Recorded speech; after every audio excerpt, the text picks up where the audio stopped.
Hello viewers, welcome to English for my world. Well, so far we have seen the importance of English in the previous sessions.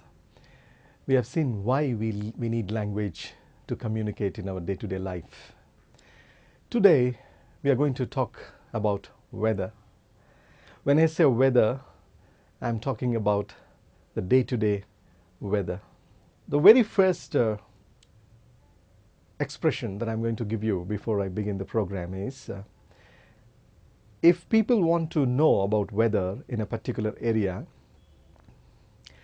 the question they ask is, how is your climate in Hyderabad? Or how is your climate in Mumbai or Chennai? The correct question should have been, how is the weather in Chennai? How is the weather in Hyderabad? Weather is seasonal.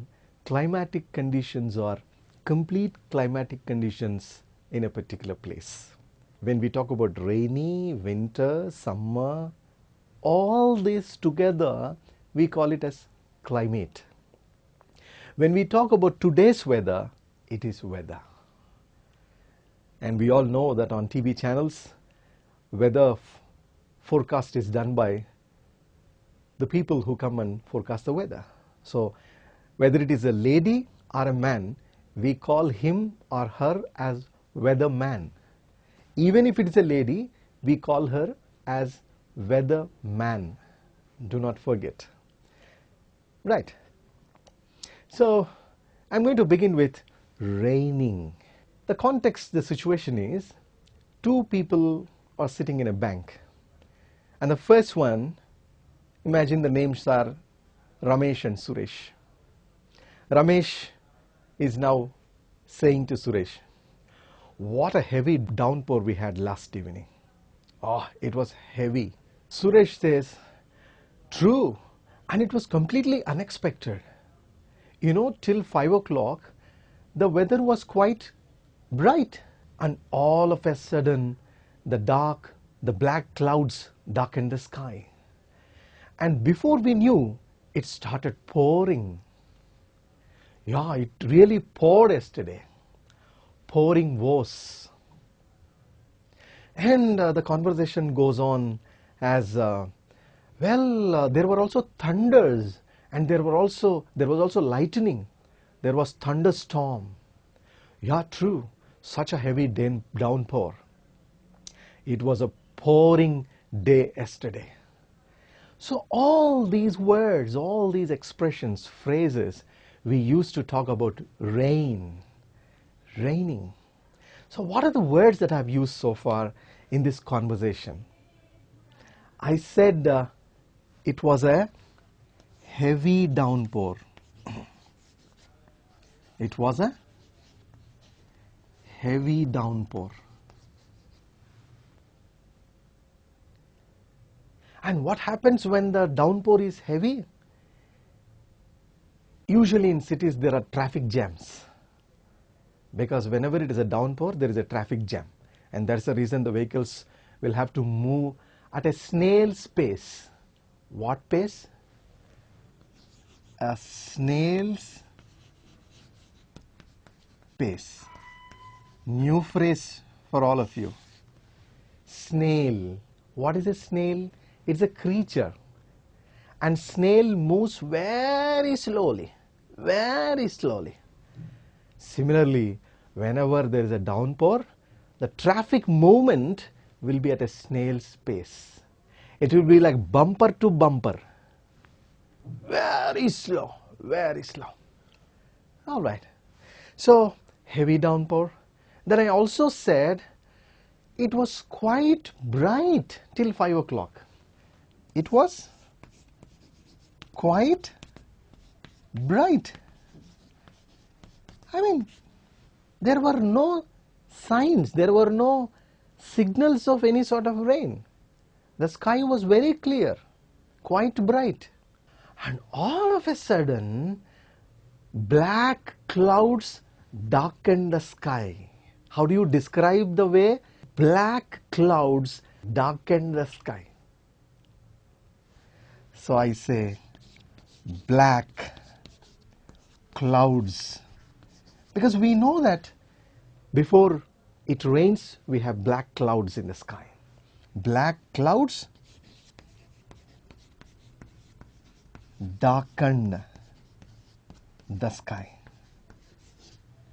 And before you knew it, it started pouring down, pouring down, pouring woes. Another beautiful word called as pouring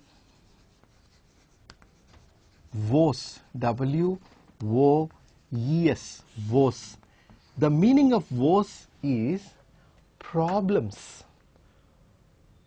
problems, difficulty, problem.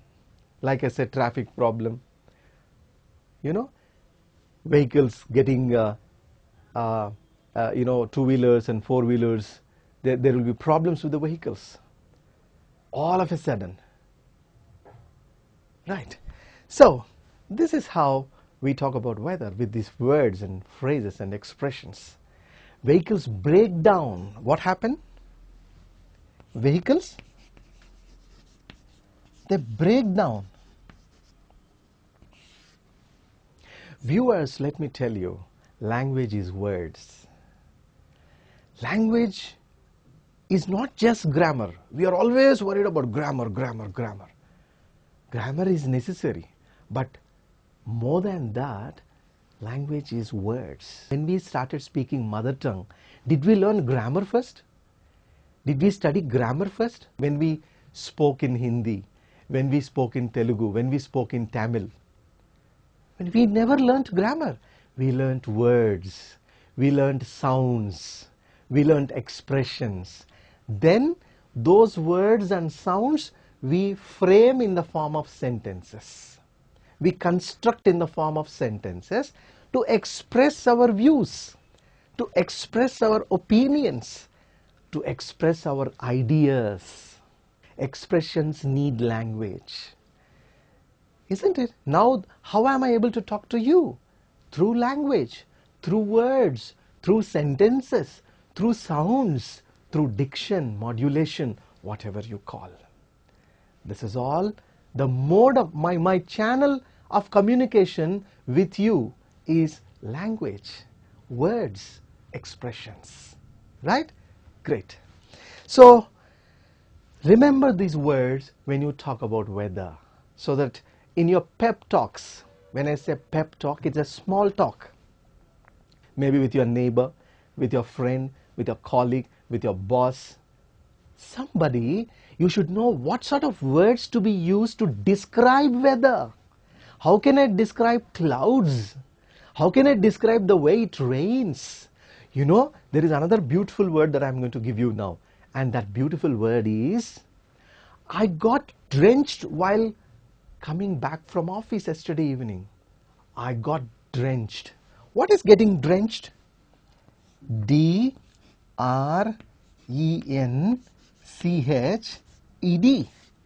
Drenched. Some of them also say, I was drenched to the bone. Where do we have bones? Bones are inside the body.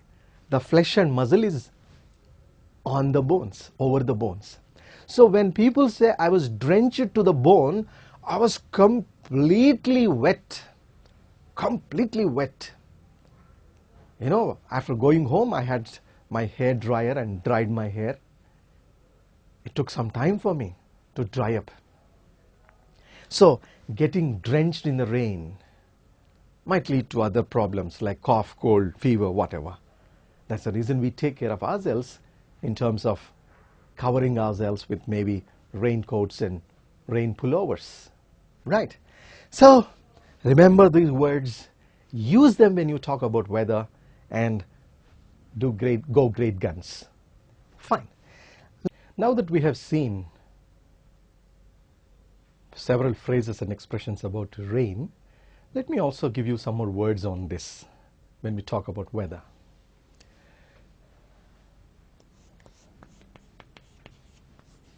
Nice day, isn't it?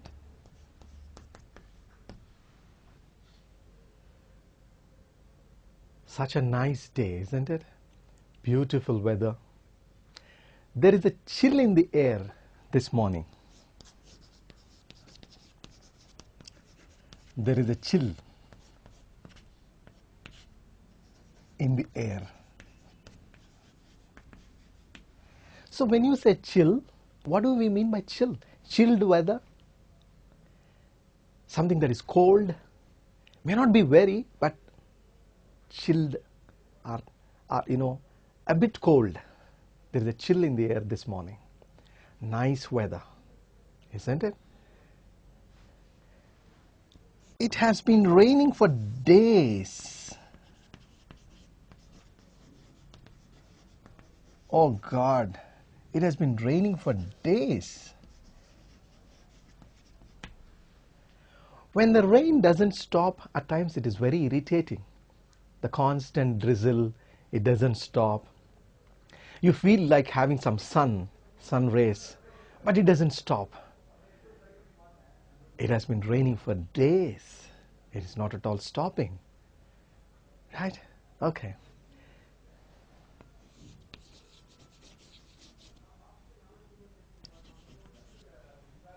Could we ask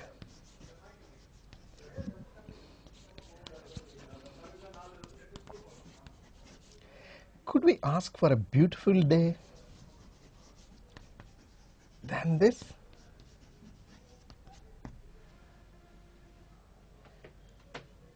Could we ask for a beautiful day than this?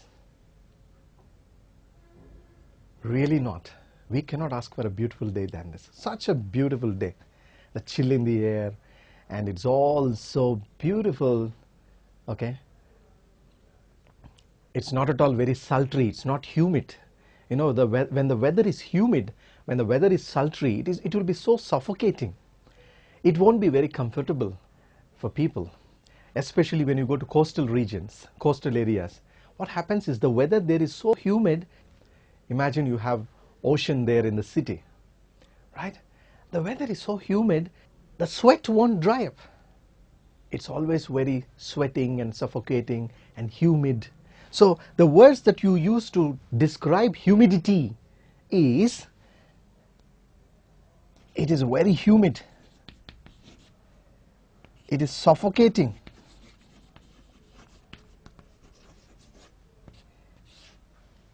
Suffocating, meaning are under a fan, are in front of a cooler.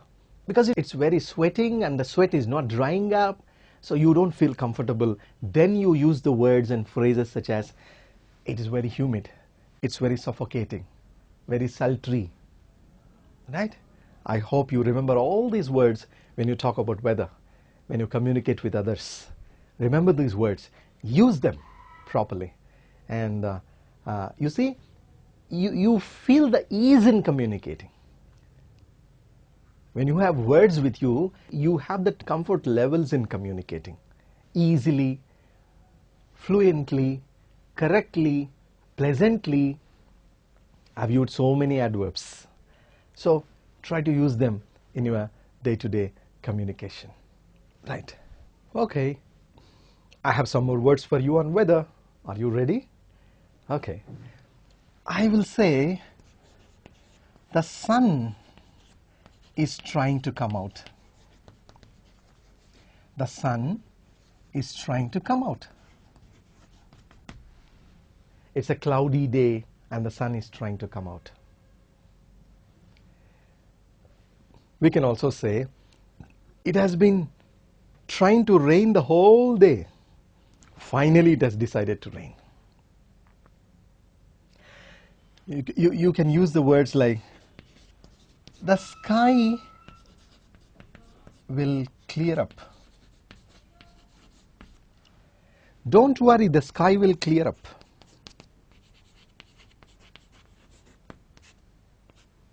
Clear up.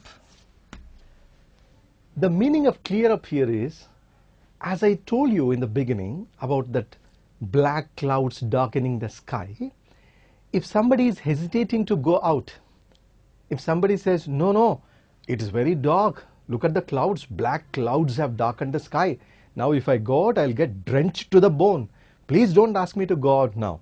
If somebody says that, the other person will say, hey, don't worry, the sky will clear up. Don't worry, man. It will clear up. Go on. Proceed. Carry on. Is what the other person can say. Is what the other person says. So remember the other phrase, the other expression, clear up. What will clear up? The sky will clear up. The sky will clear up. Okay? Great. And as I told you, it has decided to rain. It has been trying to rain. All these words. All these words. Okay. Now that we have seen several phrases and expressions on weather, the way we talk about weather, let me introduce you some of the common mistakes committed. When I say something about mistakes, you need not be worried, but you should be very, alert and brisk when you frame sentences, when you construct sentences. Right. The common mistake that people do when they talk is,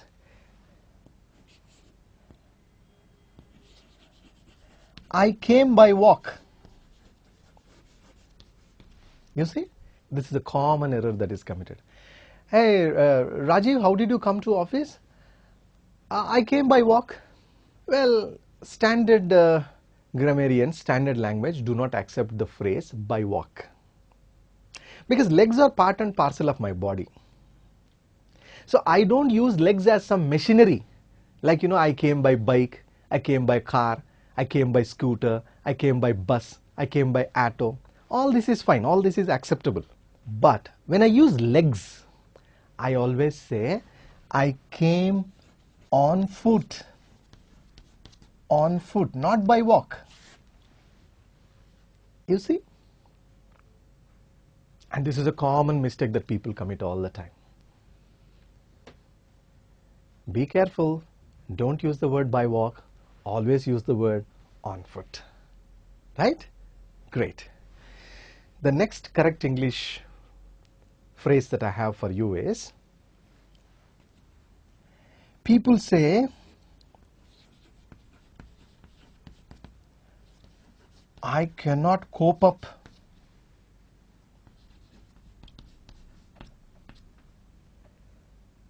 with this pressure.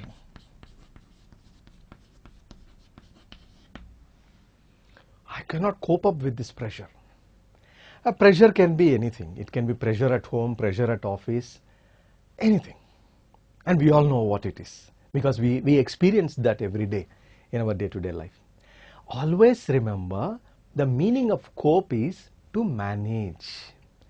Cope is a verb, and the meaning of cope is to manage. Cope is never followed by up. Cope is always followed by with. Are you listening? So, up is dropped here. Up is deleted or omitted in this sentence. I cannot cope with this pressure. My God, it is very tough. I cannot cope with this pressure. Don't ever say cope up. Most of the Telugu speakers use this. Even some of the people who speak Hindi, they use this. At least in South India. Cope up is a common expression. Southern India. Cope with is correct. Cope up is wrong. Okay. So we have seen two correct English expressions. I would also give you another one, that is,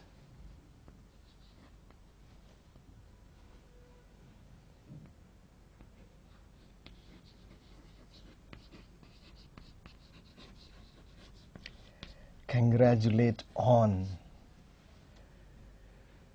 The word congratulation is always followed by the preposition on. Hi Rajiv, I congratulate you on your success. I congratulate you. Congratulations on getting a promotion. Congratulations on getting married. Congratulations on buying a new car. Congratulations on buying a new flat. You can go on adding expressions to that.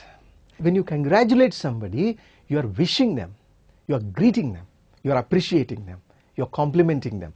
Wow, congratulations, such a beautiful car. Congratulations, what a nice car. What an excellent flat you have bought. Congratulations. So always remember the preposition on is always followed by congratulate. Well, viewers, we have seen so far weather, various expressions, phrases, and we have also seen some of the correct English phrases such as cope up, on foot, congratulate on, phrases and expressions like this. Now I'm going to give you some of the modern expressions. What are those modern expressions? They are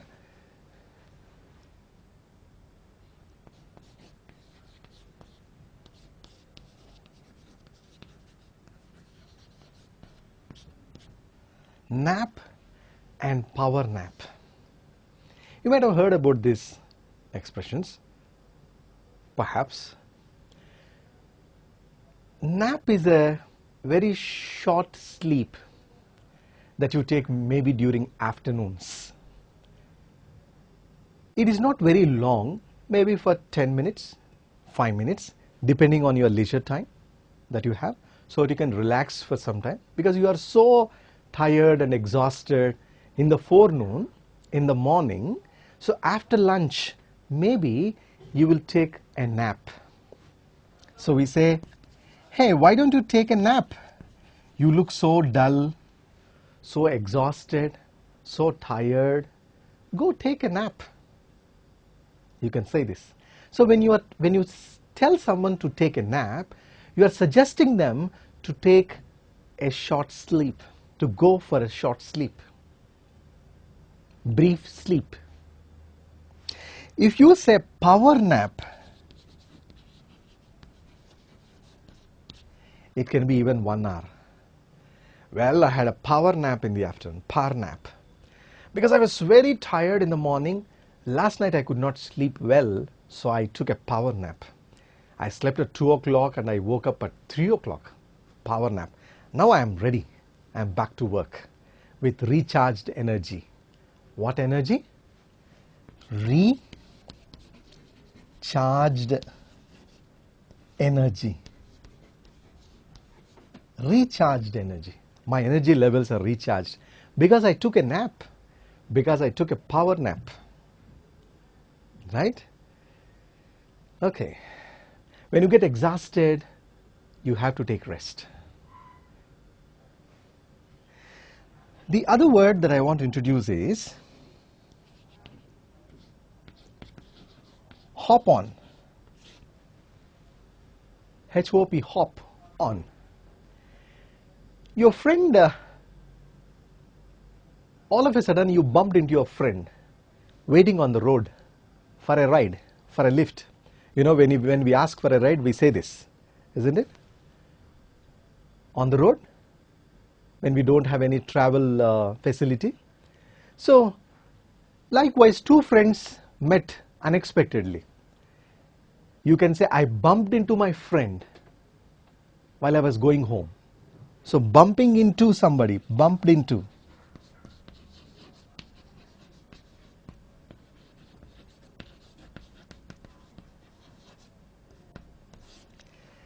When you bump into your friend, maybe your childhood friend whom you did not meet for so long, for so many years, all of a sudden you see him on the road. That is called bumping into my friend. And your friend asks you, hey buddy, how are you? Long time, long time. Okay? Take me to the bus stop immediately. I need to go to the bus stop.